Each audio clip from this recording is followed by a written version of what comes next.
Hey there, it's your boy Foxy, back for more relationship stories. Update: Houseguest had a deadbolt installed after being reminded that he'll have to leave soon. Questions about the situation in general, but specifically the locksmith's liability here. Original post: a childhood friend of my wife's, let's call him Pete, moved back to the area after the death of a parent and losing his job. We offered to let him crash in our spare bedroom for a month or so while he gets things figured out.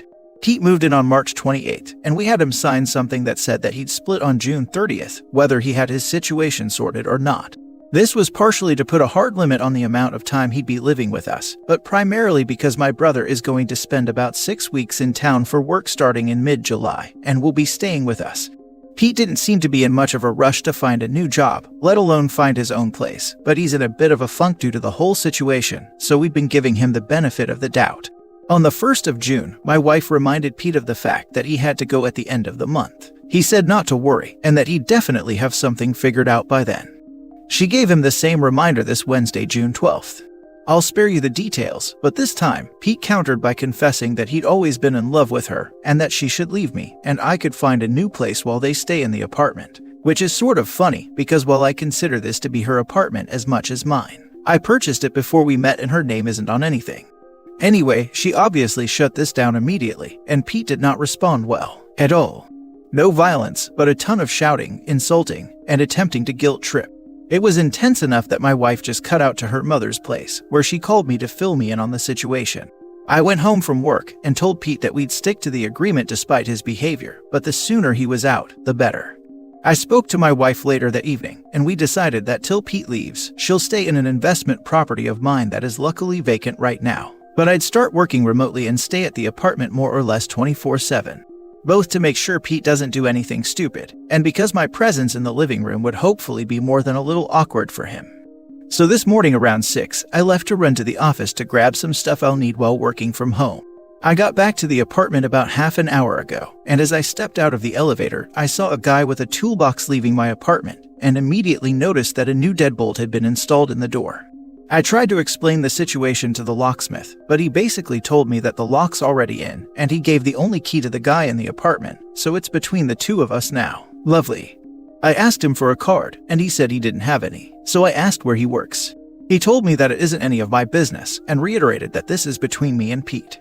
I followed him downstairs, and luckily he was in a van that had a sticker with the company's name and info on the side.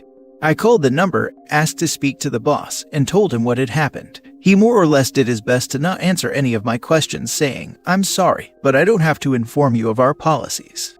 Fun. So this is where I am at now. I called the police just to get a report filed, but I am 100% sure that when the officers show up, they're going to tell me that it's a civil issue. I'm not expecting them anytime soon, as this is a pretty small potatoes deal in the city where the whole thing is taking place. I was actually all set to offer Pete a cash for keys deal if he wasn't getting his act in gear by June 23rd, but I have a feeling that I am going to have to evict now. I own a few investment properties and have gone through the eviction process before, so I know that will not be a fun process given how tenant-friendly my state is, but it is what it is. We've got that vacant rental property to stay in while everything gets sorted out, so that's covered as well.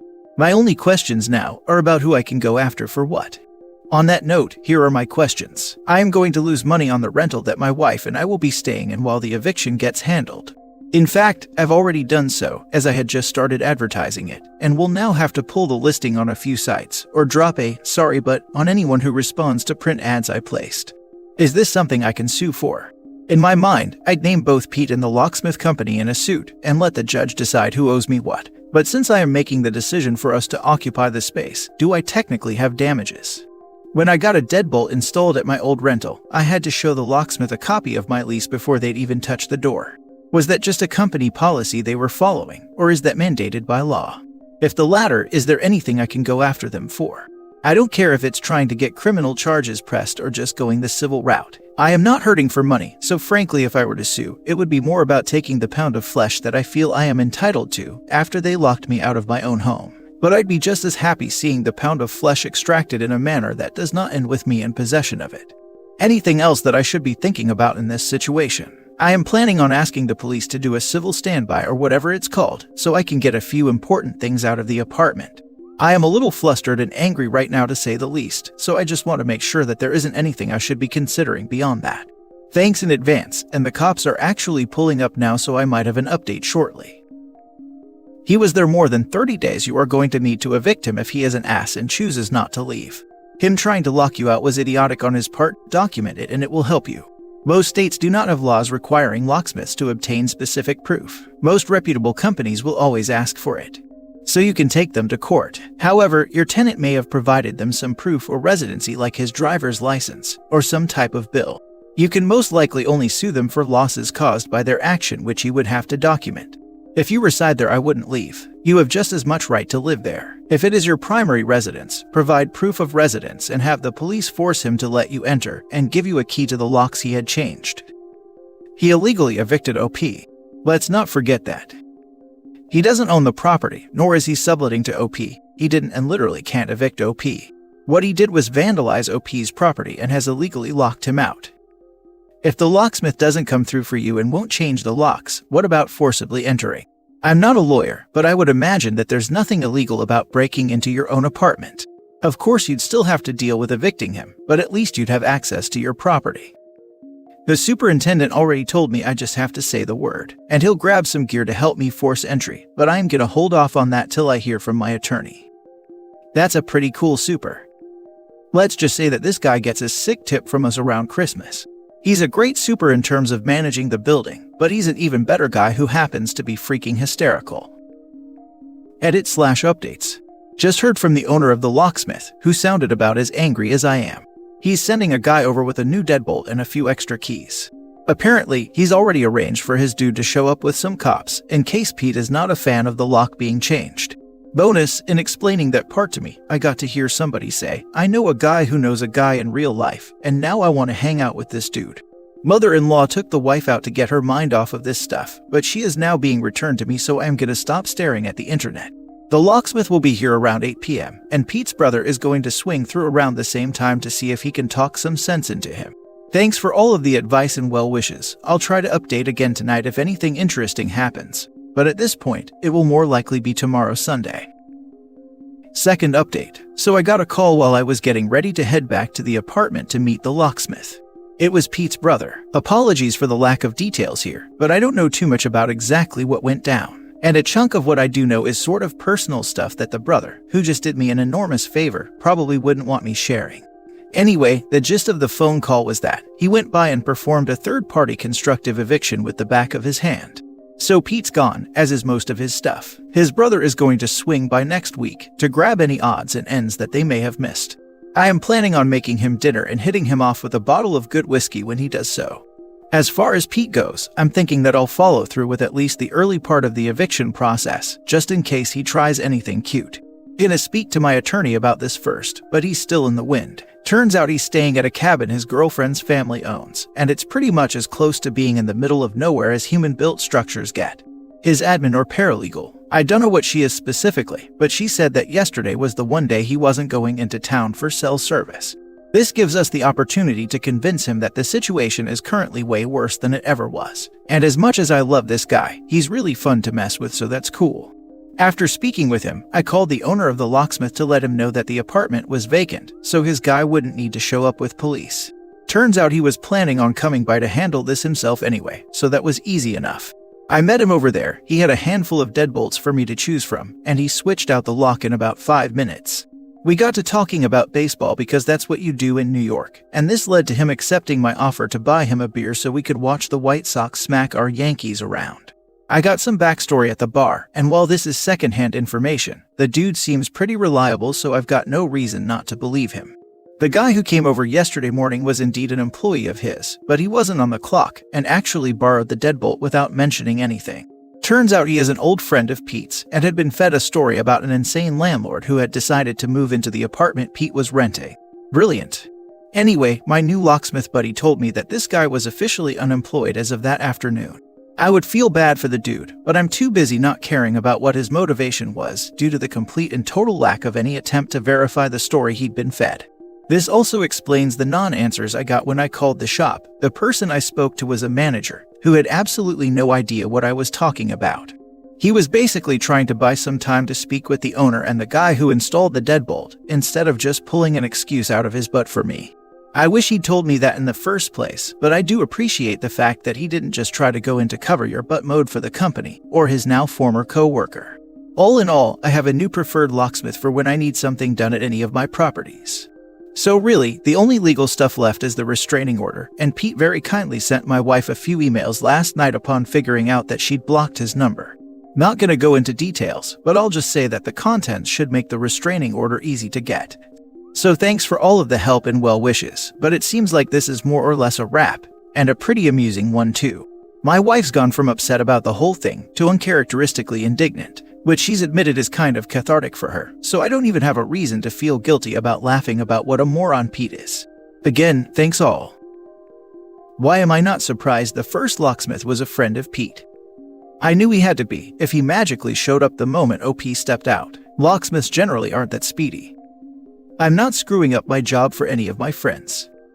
Locksmiths get paid well from what I know too. That guy screwed himself over. We just had to have a locksmith rekey 3 of the doors in our office because an employee who got fired refused to meet us to hand over his copy of the key. $900 for 2 hours work. Anyway, the gist of the phone call was that he went by and performed a third-party constructive eviction with the back of his hand. Pete's brother is completely done with his BS. I imagine Pete's brother is done with a lot of things. Imagine losing a parent. If Pete did, it's more than likely his brother did. And while you're dealing with that, you hear that your sibling has sexually harassed his longtime friend and locked himself in an apartment that isn't his. Anyone would be mad as hell when they got there. My brother did too much LSD once, and his friends/roommates called me because he was getting out of control. At this point, I was done with his shenanigans of the last few months prior, so I got there, smacked him. He's younger than me but taller, and at the time much heavier, but I just stood on a chair and told him he needed to stop being an idiot and stop harassing his friends.